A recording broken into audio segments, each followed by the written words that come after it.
it's time to take a stand. Brothers and sisters, join hands. We've got to let love rule. Let love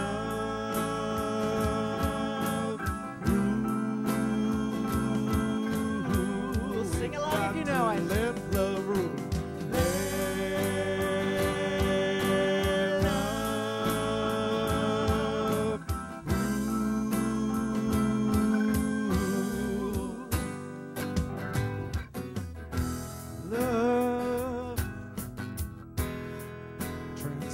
All space and time,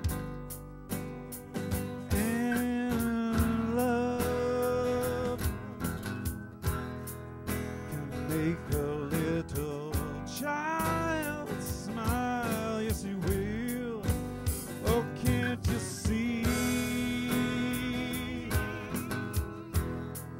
This won't go wrong.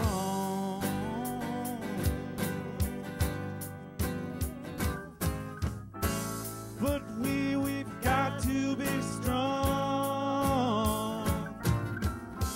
We can't do it alone. We've got to let love rule. Let love rule. We've got to let love rule.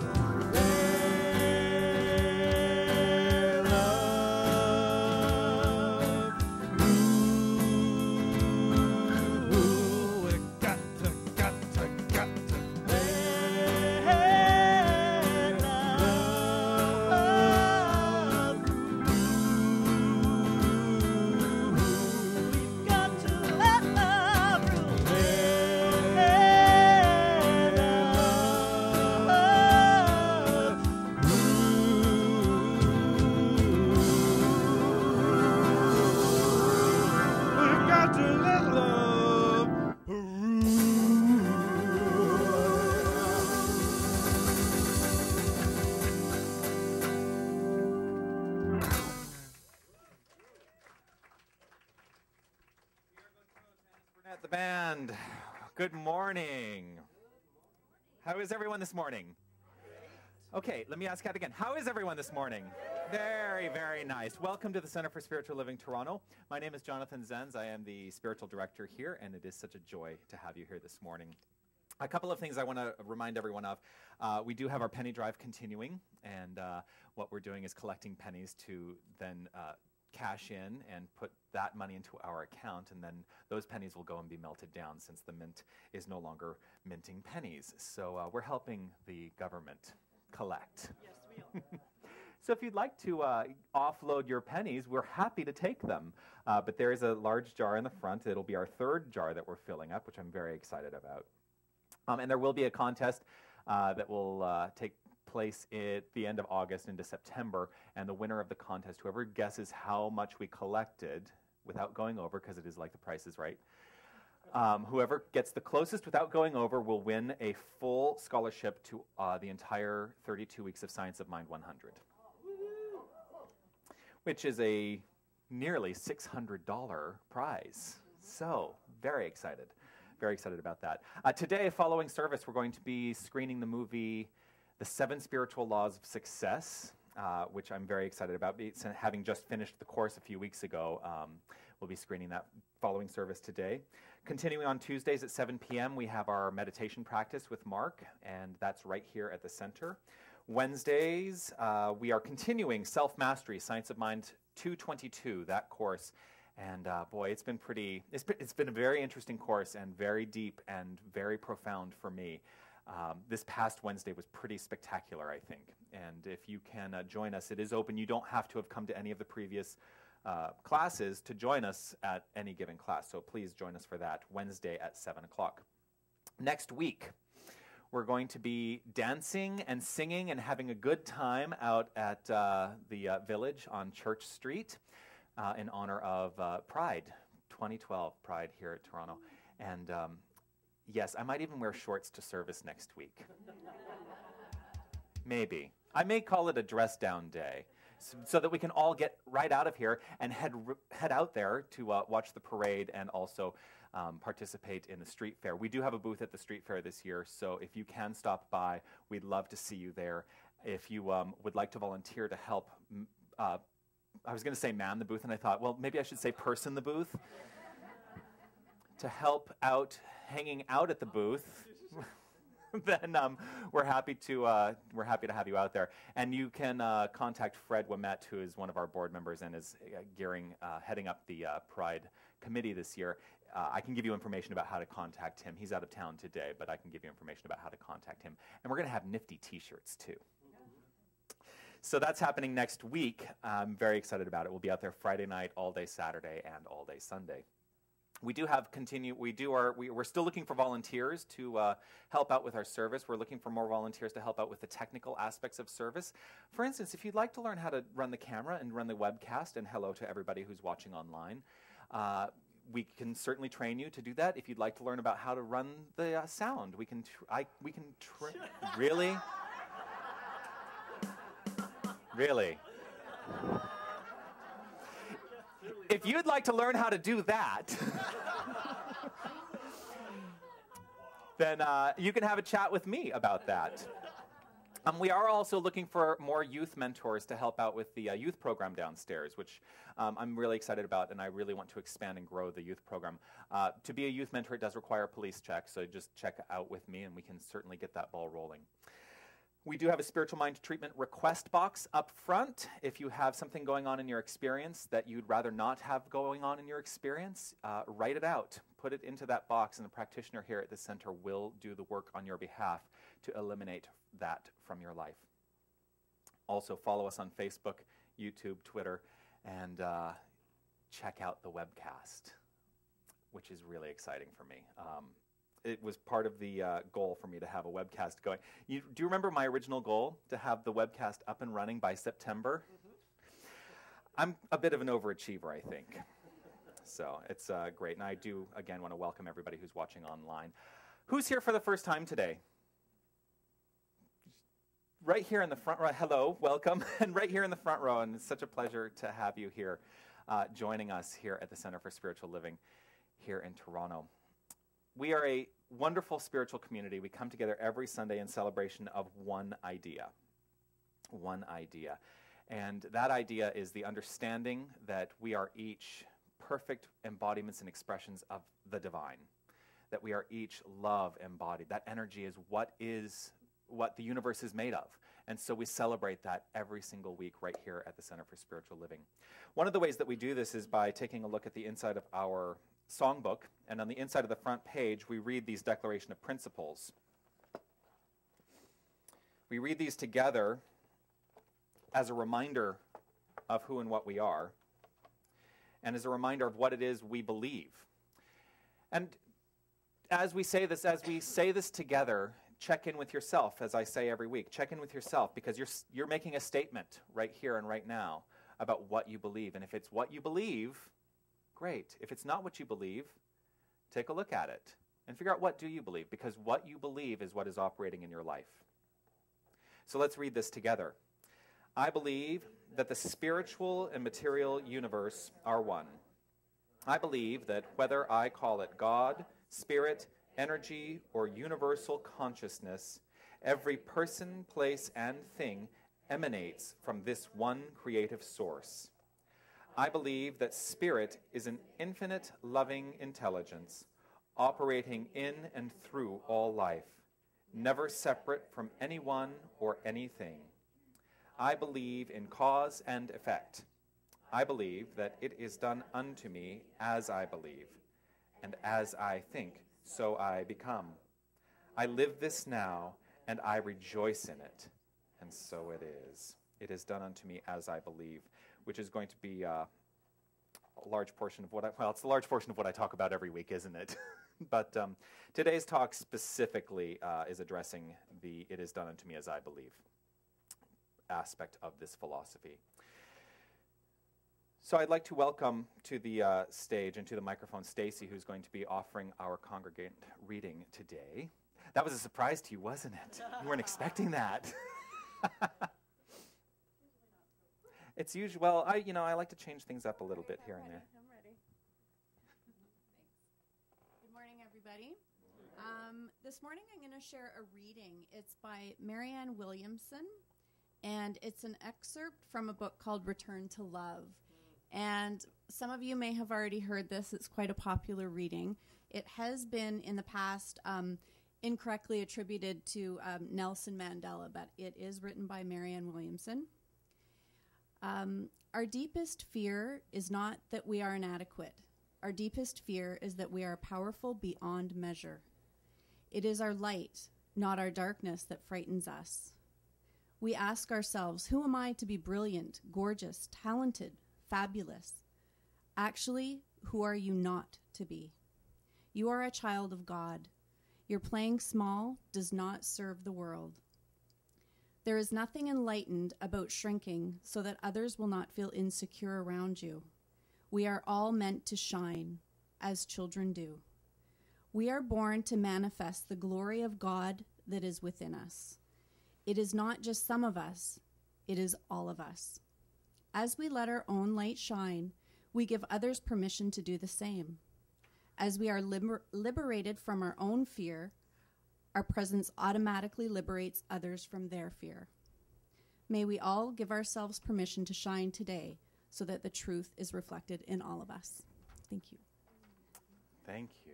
Thank you for that. So on that note, let's just take a minute to take a breath. Relax right into your seat. We're going to do a chant. Now I've walked away. Number 5. It's number 5 if you want to take a look in your songbooks. But take a moment to reflect on the beauty that you are, because that is what we are here to celebrate. We are each here to express God's magnificence, because God is who and what we are. And so we do that with the understanding that we are a blessing to the world.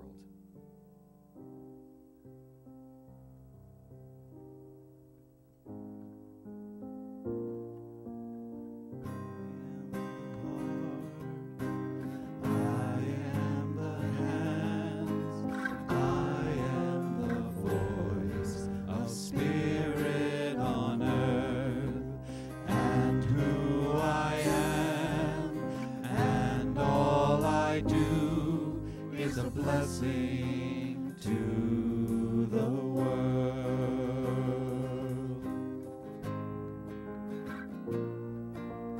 You are the heart, you are the hands, you are the voice of spirit on earth, and who you are and all you do is a blessing to the world.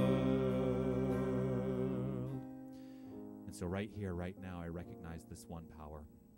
I recognize this one presence. It is full and alive in this room.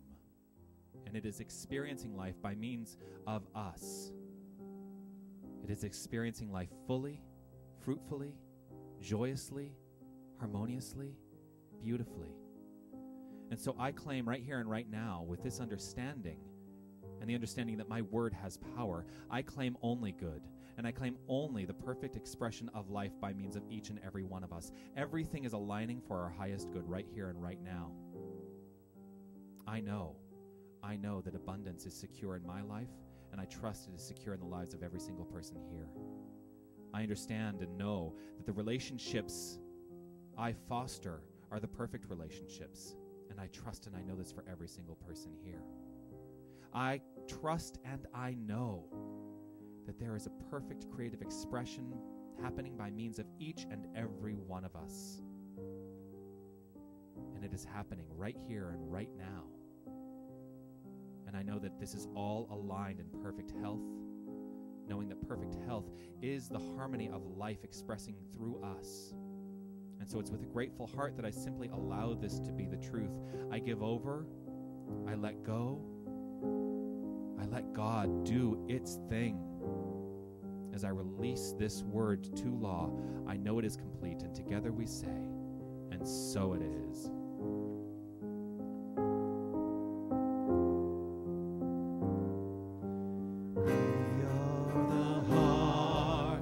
We are the hands, we are the voice of spirit on earth, and who we are, and all we do is a blessing to the world.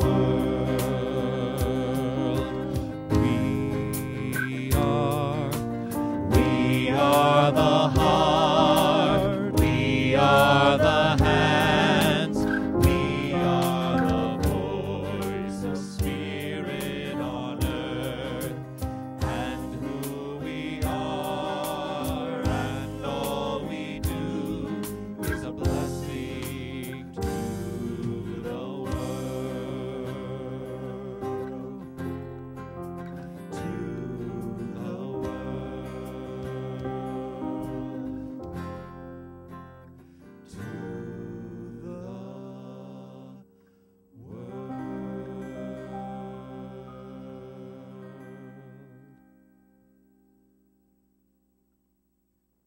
So it is.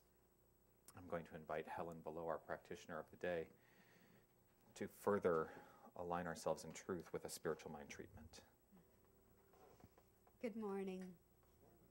Let's join together, knowing and affirming this one truth, the truth that God is everywhere present, that there is a divine power and presence throughout the universe, throughout this world. And this power, this presence is within me, for I am the light. I am the mind of God. I am this divine, unique, individualized expression of God, and so therefore I allow myself to be seen. I allow my words to be heard, and I take up space on this earth plane in dignity and grace and honor and respect, shining my light for the world to see, knowing that my light is the light that is within everyone else. It is the light of the universe, and it needs to be seen. For light dispels darkness. Light is healing, is joy, is peace, is love. And light is right here, right now, all around me and within me.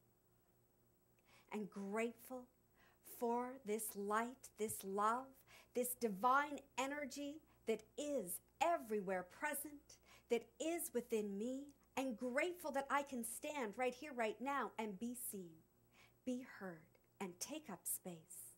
I say thank you. I release these words to the law of mind, knowing it is all done. I let it go, I let it be so. Please join me in saying, and so it is. Thank you so much for that.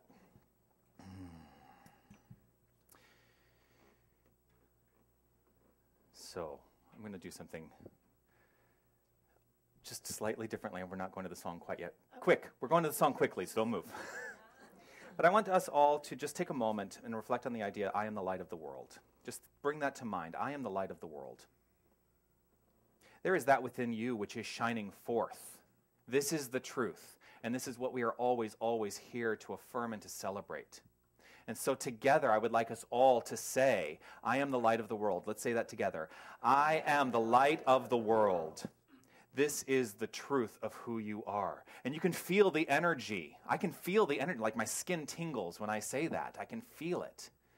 And so I invite you to let that be where your mind is as we celebrate in song next with this beautiful, beautiful song written by Pierre that I get to sing backup on. I love singing backup. So, this is called Language of Love.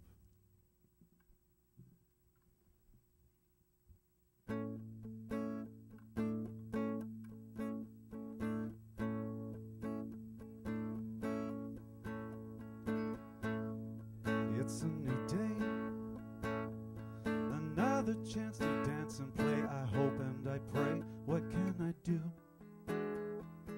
honor me so I can honor you. The sun warms my face and yours, and the faces from distant shores. It is all true. You're connected to me, and I'm connected to you. Every day is a chance to right a wrong, to sing a new song where we all belong. If music is the language of love, sing with me. Let the words flow effortlessly between you and me. Sing with me. Lovingly we'll find the harmony.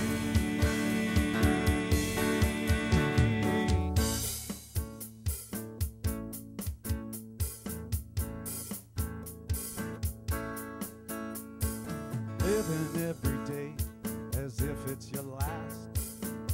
How would you spend your day? The love that you'd cast, things wouldn't matter, 'cause love is all you're after. Every day is a chance to join along, to sing a new song where we all belong. If music is the language of love, sing with me. Let the words flow effortlessly between you and me. Sing with me. Lovingly we'll find the harmony. From where I stand and the world around, the crowded streets, the forest with no sound, and all is part of the song I hear. Let's cross the bridge. There's nothing to fear, nothing to fear. If music is the language of love, sing with me. Let the words flow effortlessly between you and me. Sing with me. Lovingly we'll find the harmony. If music is the language of love, sing with me. Let the words flow effortlessly between you and me. Sing with me. Lovingly we'll find the harmony. Music is the language of love.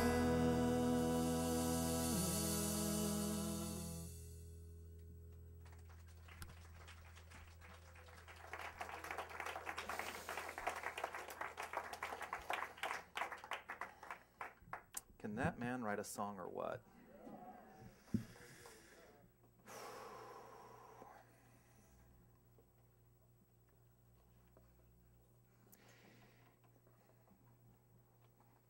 So, yeah, you shouldn't have told me what you told me about that song.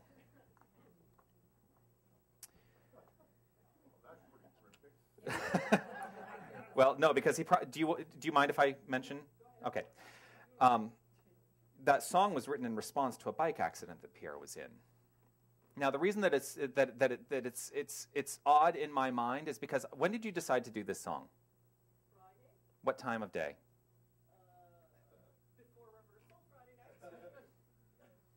About 3 o'clock, probably between 2:30 and 3 o'clock, I was actually with Reverend B. We were on our way out to Mississauga, and she told me about this exact bike accident that he was in. And that same day, you chose to do this song. If there is any evidence that there is one mind,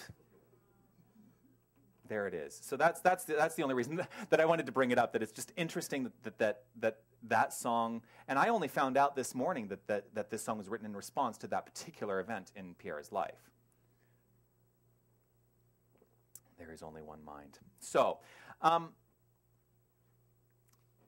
of course, the day that you give me the lyrics, I'm not going to use them at all. So today's talk is called Hello, My Name Is ... which you may have seen if you saw the Friday email that went out. And so we have I'm gonna call you out. So we have another minister in the congregation today. So you have to come up with a talk title, right? Yeah. Yes, you have to come up with a talk title because you have to market your service. And I come up with my talk titles. I never know what they mean. But this came to me. Hello, my name is. And so this morning I'm sitting there thinking, well, what the heck do I need to talk about today? Because I had an idea, right? When you say hello, my name is, it is akin to saying I am. Hello, my name is Jonathan. What does that mean? What does your name mean to you? Something just to think about today. Hello, my name is Beauty. Hello, my name is Joy. Those are some ways that you could end that phrase. But before I get too far ahead of myself, I decided to do an internet search by just going to Google and typing in hello, comma, my name is ... and seeing what would come up. It's funny what things exist on the internet. So one of the first hits is on the website collegehumor.com. Which is funny, I did the Canadian spelling, but it's not the Canadian spelling on the website. It's the American spelling. And there's actually a show that they have put together called Hello, My Name Is. And it's a really interesting premise. So the premise is they get this actor, and they sit him in the makeup chair, and they do makeup on him. He has no idea what they're going to create. Not a clue what they're going to create. They do a whole makeup job, prosthetics, like this, that, the other thing, like they do a whole thing, and then he looks in the mirror, comes up with a character on the spot, and then he sits down and does a talk show as that character. And so everything that the moderator asks, he has to maintain the character. I thought it was a really fascinating premise, and I watched a couple of them. Not always successful, but very funny. Very funny. So then one of the other hits, of course, is, hello, my name is Inigo Montoya. You killed my father. Prepare to die. Which is one of my favorite movies. It was just on TV not too long ago, and it's still sitting on my PVR because I keep watching it over and over and over again. The number one hit was HelloMyNameIs.com. Go figure that would be the number one hit when you're looking up Hello, My Name Is. HelloMyNameIs.com is a blog that was started by this gentleman named Scott Ginsberg, who has, for the past 10 years, and does anybody know who this person is, Scott Ginsberg? Never heard of him. He's a speaker. He goes out and he does lecture tours and things like that. And for the past 10 years, he has been wearing a name tag. It says, hello, my name is Scott. Everywhere he goes. He has now had it tattooed on his chest. So it is 24/7 he has a name tag. And he has this idea, and he's written a 21-page manifesto purporting and proposing the idea that we all wear name tags all the time. And he has some very interesting, because I just heard, why? It's actually very interesting, the reasons he's come up with in support of this idea. And I'm going to go through some of them. I'm not going to go through all of them. But I printed out the name tag manifesto. And he basically says everyone should wear name tags all the time, everywhere, forever. That's his basic thesis. Now, the reason that he is proposing that we do this is because he's got 18 points. Number one, if you do that, it says it's the end of strangers. Now, first of all, so you go to an event, and so you go to an event and you see they've got the name tags out there and you're supposed to write your name on it, right? How many people feel uncomfortable going in and having to write your name out and then mark yourself? It actually makes me feel very uncomfortable. And I've never really put much thought to it until today when I thought, why does this make me feel uncomfortable? What is it like? Why would I not want people to know? Well, remember I talked last week about, and the week prior, about the walls we put up, about the limitations, and about our comfort zones. Not having a name tag is a comfort zone for me because it means I get to hide. I get to hide behind anonymity. So it's just really interesting that he's got this idea. He says, it's the end of strangers. If everybody wears name tags, that there's an overall higher intimacy level. Just in general. We start off with the premise that we're all equal, and so intimacy can be achieved right then and right there. It is the end of exclusion. Not knowing somebody's name allows you to exclude them. Think about that. It allows you to exclude. But if you know someone's name, you can step right in, and they're already included because you already have a point of reference. The end of anonymity, which we just talked about, right? The end of human commoditization, which I thought, well, that's an interesting concept. And what he means by that is, if everyone wears name tags, nobody can be put into a box. Because you don't approach somebody with the idea of, oh, that's a woman. Oh, that is a person of color. That's not the first thing you think of. You think of, oh, look. There's Helen. There's Jovette.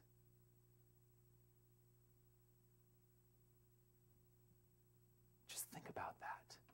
What if we all wore name tags? That would get rid of a lot of the things that keep us apart right off the bat. He goes on, the end of social conflict. I'm just going to read out these 18 points. I'm not going to go through each and every one of them.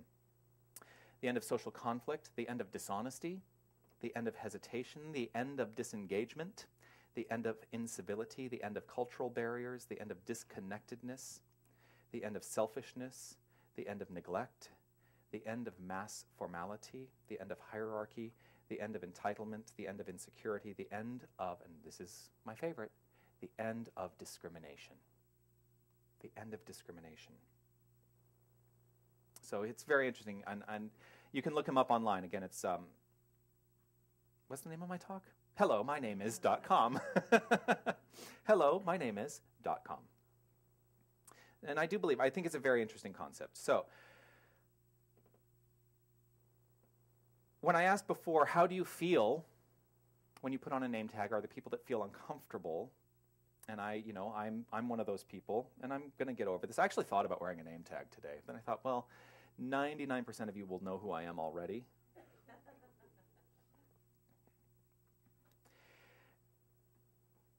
If I truly believe that everyone I encounter is God, then what am I afraid of? What am I afraid of in wearing a name tag? What is there to fear? And ultimately, today is not really about fear. Today is really about self-identification. But if you are one of those people that feels uncomfortable, what is it you're afraid of? What is it you're afraid of? Well, when you say, hello, my name is, and you can put any adjective in there, you're making a statement into the law. You're making a statement into the law. And I talk all the time about watch what you have to say, watch your words, because your words are backed by a belief. Your belief is informing the law, and your life is unfolding perfectly according to that belief. So are you going to say today, hello, my name is, it's funny because I looked at you. This is on the back of your book too. Yeah. And I didn't even realize that until I was sitting there, I'm looking at your book, and there it is on the back of your book. It's such a great concept. Hello, my name is love. Are you going to stand firm and say, hello, my name is love, or are you going to stand back and say, hello, my name is fear? Hello, my name is joy. My name is joy. Or are you going to stand back and say, hello, my name is misery? Hello, my name is harmony. Or hello, my name is discord. Hello, my name is peace. Or hello, my name is conflict. And on that note, the World Peace Festival, I forgot to announce this, the World Peace Festival is today. Following the movie, I'm going to be heading out to Q Beach, and I'll be doing a spiritual mind treatment out there. But it is a festival, and you're all welcome to join. Hello, my name is Light. Now, we've talked a bit about light today, that you are the light of the world. Hello, my name is Light. Think about the energy. Feel the energy of that. Hello, my name is Light. Now feel the energy of hello, my name is Darkness. Hello, my name is Power. Hello, my name is Wisdom. Hello, my name is Life. There is an energy. There's an energy when you speak these things. There's an energy when you approach life from this perspective, and it only uplifts. The energy is uplifting. So however you speak about yourself in any given situation, you are basically saying, hello, my name is, and that is how your life is unfolding. You are setting the law in motion, and the law perfectly corresponds. The law perfectly corresponds because that is all it is ever doing. It is perfectly corresponding. Ernest Holmes writes, the limit of our ability to demonstrate depends upon our ability to provide a mental equivalent of our desires. For the law of correspondence works from the belief to the thing. Now, remember a couple of weeks ago I talked about mental equivalent. I talked about this idea. The mental equivalent is that idea which is backing up whatever is showing up in your experience. It's a jargony word. I totally get that. And people will think, what the heck is he talking about? Mental equivalent. What does that mean? And, if you're not in class, you don't hear it that much. But it is that in your mind, the mental, it is that in your mind to which you are equal, the mental equivalent. So whatever it is what's showing up in your life because you've created it first in mind. So when you say, hello, my name is Joy, you have now just set up the mental equivalent of joy. And so that's what's going to show up in your life. Hello, my name is Power. That's the mental equivalent that is now showing up as power in your life. The law is always, always creating based on belief. So if you feel out of control, make the opposite choice. Hello, my name is Control.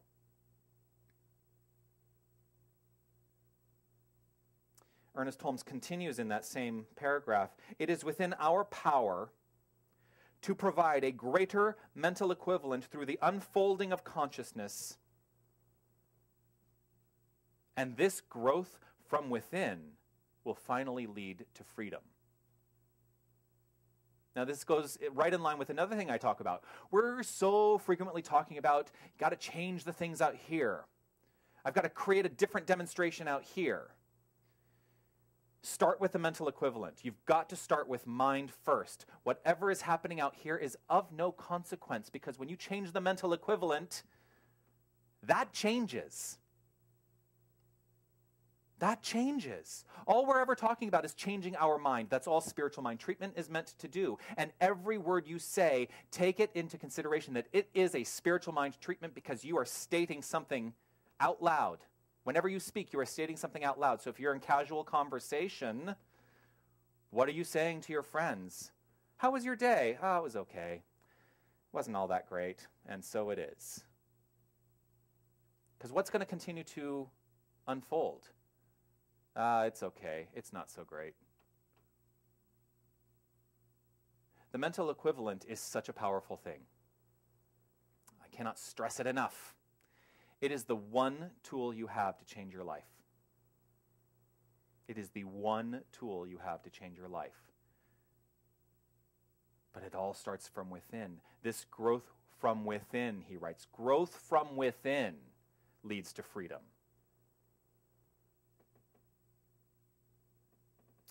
What we must do is to provide a greater mental equivalent.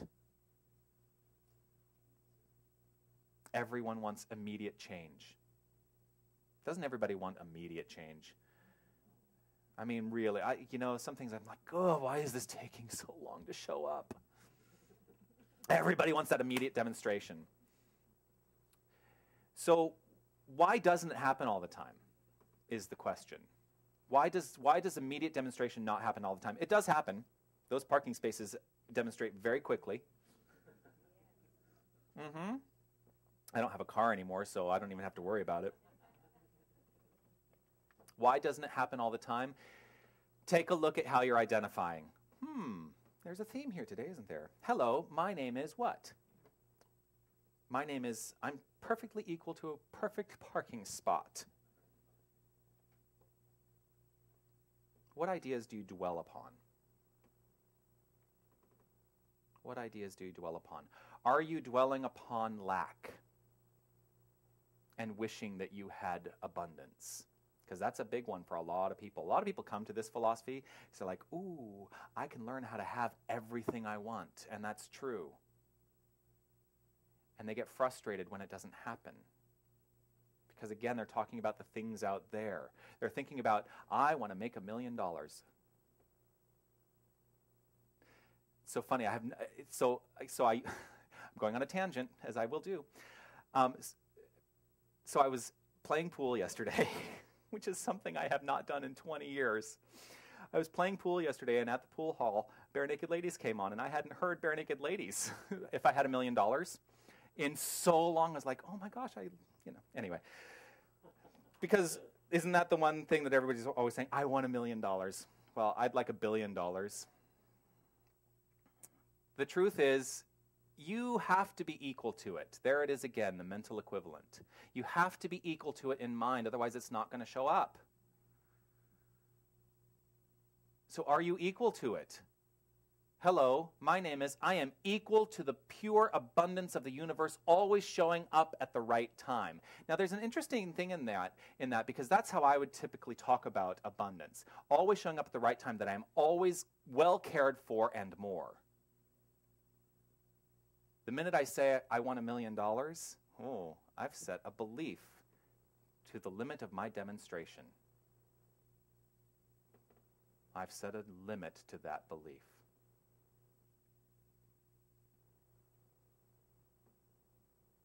So what ideas do you dwell upon? So now I'm going to get a little personal. And this I think is actually going to surprise some people, because I think I'm a pretty good public speaker, but you know that in life I'm actually very introverted. I am very much an introvert. So part of my struggle, if you call it a struggle, and I don't really think of it as a struggle, it's just part of who I am, is that I dwell upon introversion, being introverted. Now, psychology uses introversion basically as a noun. They mean it shyness. And they also say self-centeredness, that if you're introverted, you are shy or self-centered. I'm not shy. If you know me, you know I'm not shy, right? But I am introverted. And I looked up the word, and it's interesting how we change language. Very interesting how we change language. So in the 17th century, introversion was used as a verb. To introvert meant to turn one's thoughts inward in spiritual contemplation. aha, all of a sudden it makes sense why I identify as an introvert, right? I was much more of an extrovert when I was focused on becoming an actor and having that Hollywood dream. And then I found this spiritual path. And I became more introverted. And it's interesting. I do want to read that book, Tony. Tony has this book, and I heard before I sold my car, so this is several months ago now, a book called Quiet by Susan Cain. And it's all about introverts and about how important they are to society. And with the understanding that it is the introvert who sits quietly in spiritual contemplation, I think that's very important. Which is not to say I want to go sit on a mountaintop and, meditate my life away, which would not be meditating my life away. I mean, I think occasionally I'd like to sit on a mountaintop, but not 24/7 for the rest of my experience. Once upon a time, I could have worn the name tag, "Hello, my name is the life of the party." And occasionally I'll still wear that name tag, right? I think I was rather lively at my installation party. And it's probably, there are people who probably look at Facebook and think, what the heck was he wearing? That Superman shirt and a tiara? Now, the name tag that I tend to wear is, "Hello, my name is the Observer." The Observer. And admittedly, there are degrees on this scale, right? I don't know really when the shift happened for me. It probably was in relation to deciding to go into ministry and finding this spiritual path. But it's interesting how it then plays out. So, like I said, I was out playing pool last night, and I was with a friend, a new friend. I don't know this person very well, and it's really the first time that we hung out just as friends, outside of a group setting. He was absolutely thoroughly convinced I was miserable and having a horrible time, he told me later, because I'm an observer. I don't talk a lot, right? And especially if you're playing pool, I'm focused on the game, not in a competitive way, even though that did come up a little bit. But I'm an observer, and I like to look and see what's going on. I like to feel what's going on around me. So who are you? Who are you? And I'm not saying that there is one right answer. I'm not saying it's better to be an introvert than an extrovert. But who are you?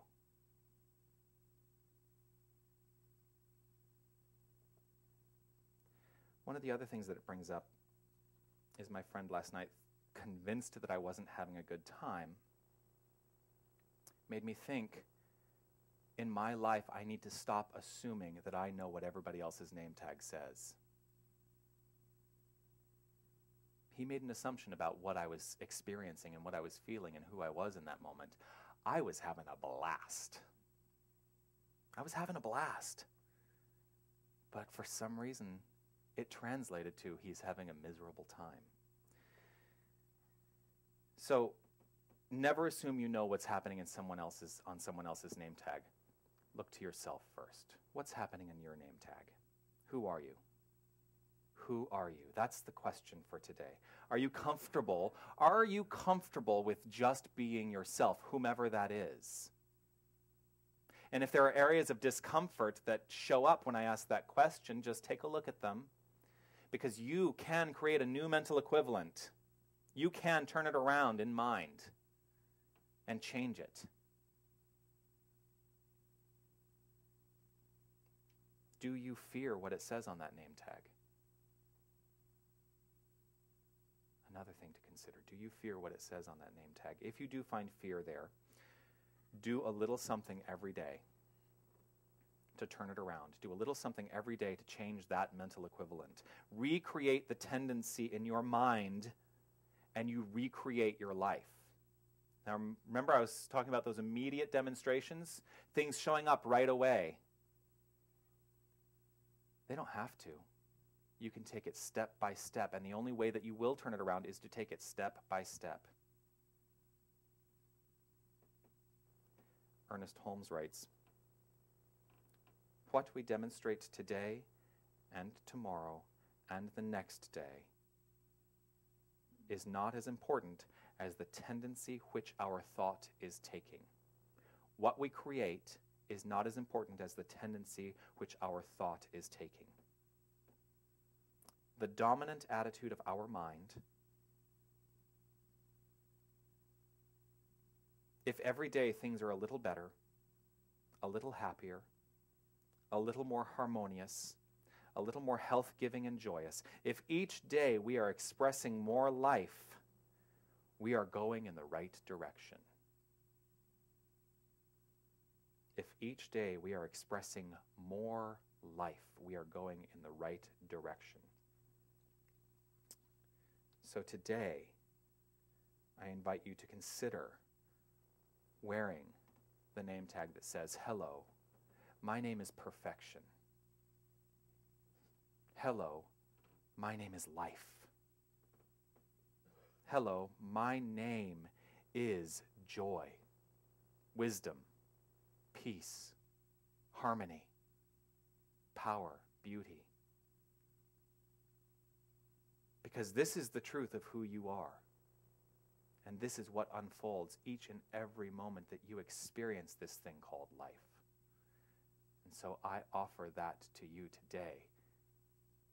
Wear the name tag that supports your highest good. Namaste.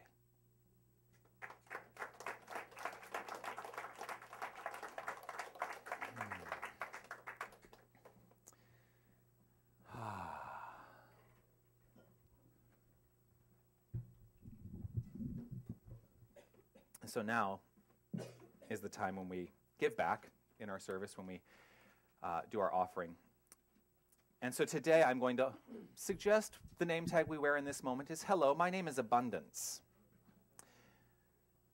My name is prosperity," because it is the truth of who you are. Because all you have to do is look around to see the great good that God has bestowed for us all and know that it is abundant. It is an abundant life, and we get to share that and revel in that.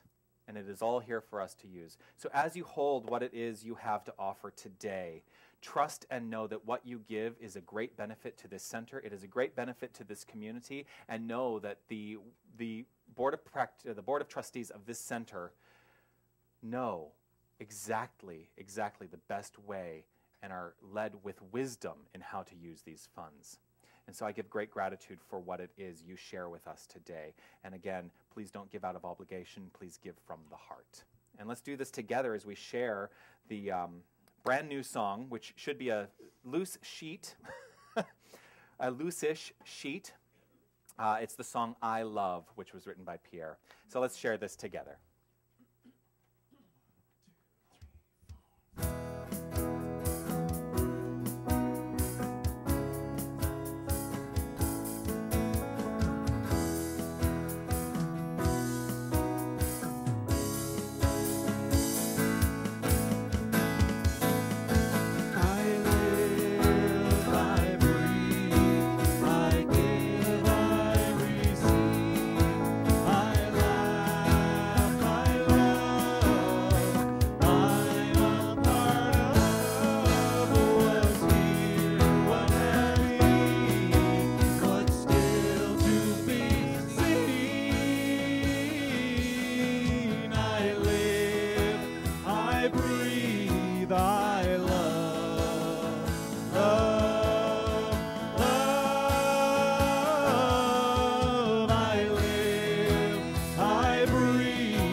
What's still to be seen? I live, I breathe, I love, love, love. I live, I breathe, I love, I live.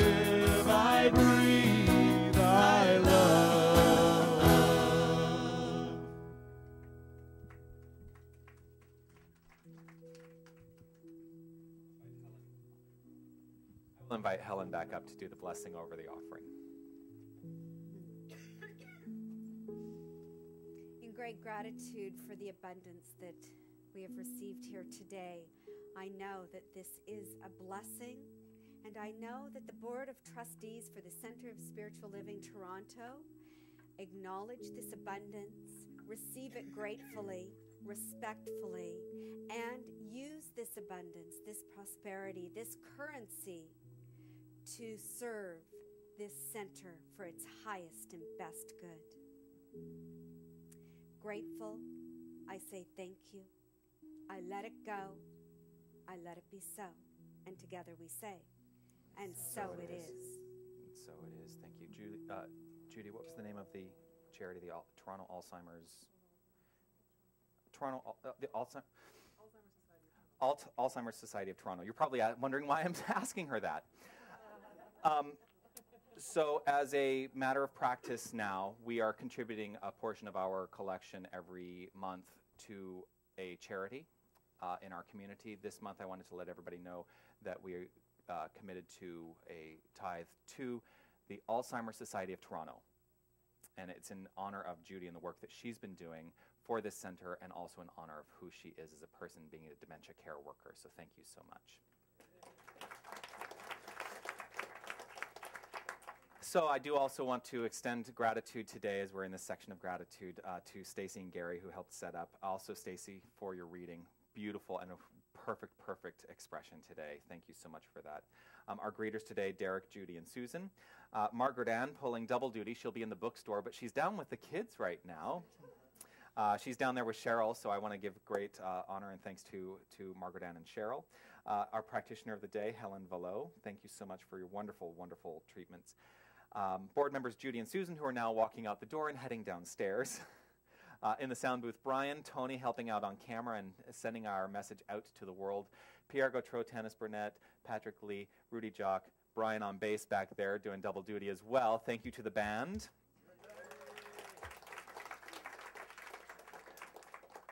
Certainly the little elves who come in here on a Saturday, and I always walk here and here on a Sunday, and oh, it's so lovely and clean. So I want to thank Julia and Cherry for cleaning the center, because that's very important to any center. And I want to thank all of you for being here today. And one thing I want to let everybody know about, July 8th. Do you remember what's happening July 8th? July 8th, we are actually asking everybody to bring a friend to service that day. So if you would let your friends know, if you've got anybody, well, even if you have, so let your friends know, and if you have enemies, you can let them know too, because if they come here, and they will learn a new message, and then you won't be enemies anymore, right? That's just me being silly.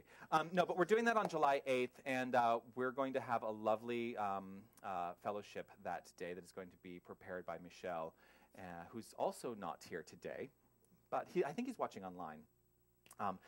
Going to be a beautiful, beautiful spread that day, and I also want to let everybody know that Michelle has offered to provide hospitality from that day moving forward, so we'll have lovely hospitality following service for our fellowship. But again, July 8th.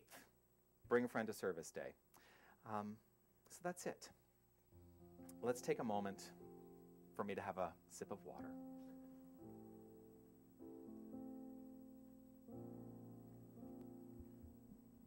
I'm going to invite you to take a moment just to think about what you've heard today. Take a moment to think about what is on your name tag.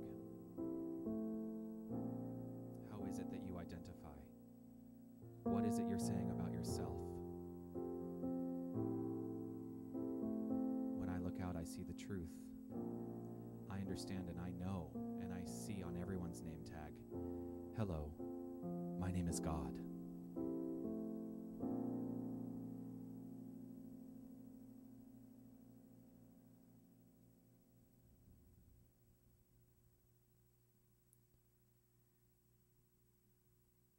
In the silence there is peace.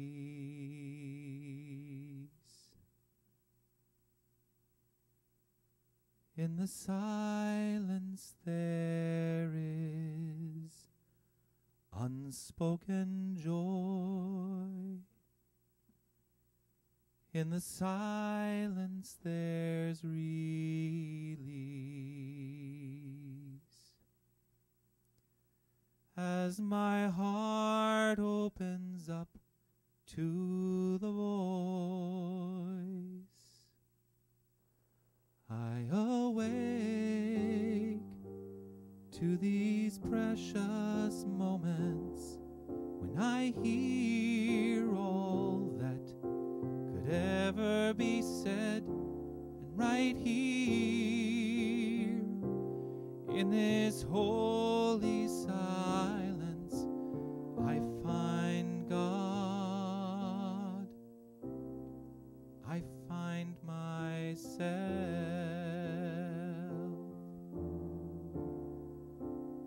I find God. I find myself. I find myself when I understand and know that my name is God. Everyone's name is God.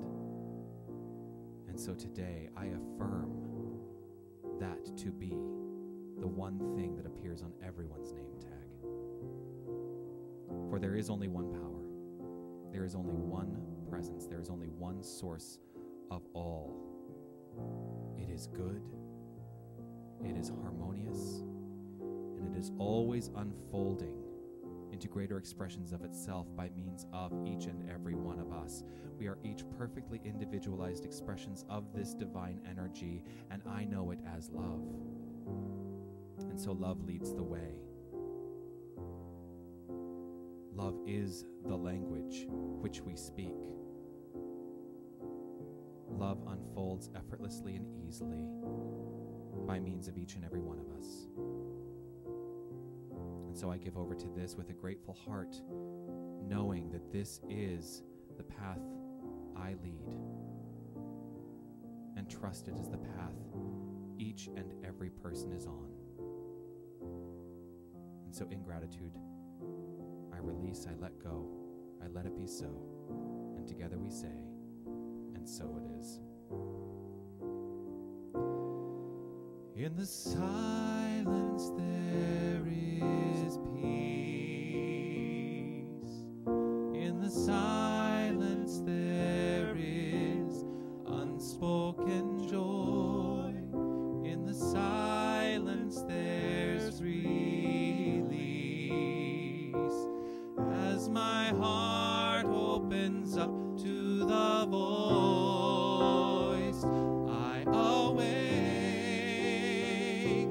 to these precious moments when I hear all that could ever be said, and right here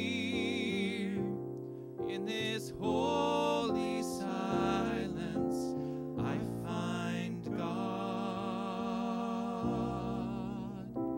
Oh, I find God. I find myself.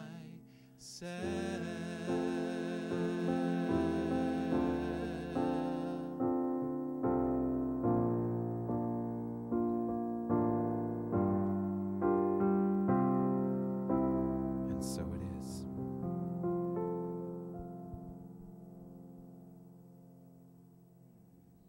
And so I invite you to take this energy. Let's stand up. Let's sing. Which number is it? Number 65. Number 65 in our books, which is Bright Side of the Road.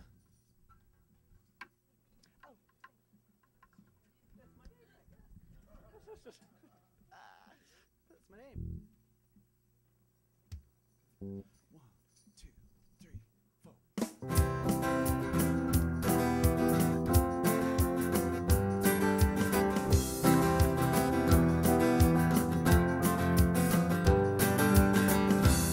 From the dark end of the street From the dark end of the street to the bright side of the road, to the bright side of the road, we will meet you once again on the bright side of the road.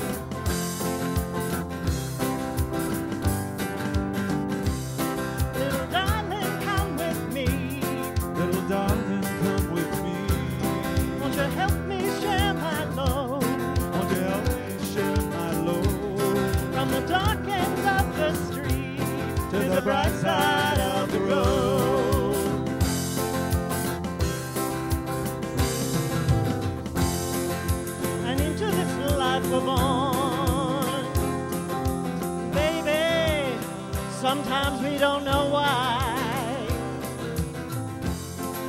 and time seems to go by so fast. In the twinkling of an eye, let's enjoy it while we can. Let's enjoy it while we can. Won't you help me sing my song? Won't you help me sing my song? Little darling, come along to the bright side of the road.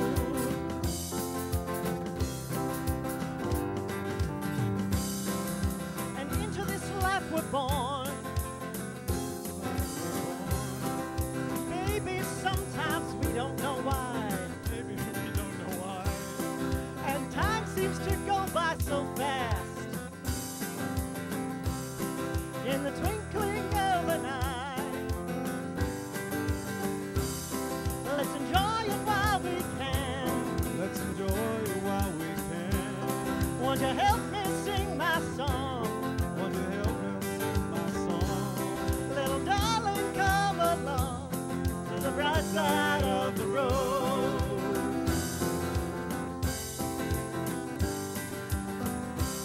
From the dark end of the street, From the dark end of the street to the bright side of the road, to the bright side of the road. we will meet you once again on the bright side of the road. We will meet you once again on the bright side of the road. We will meet you once again on the bright side.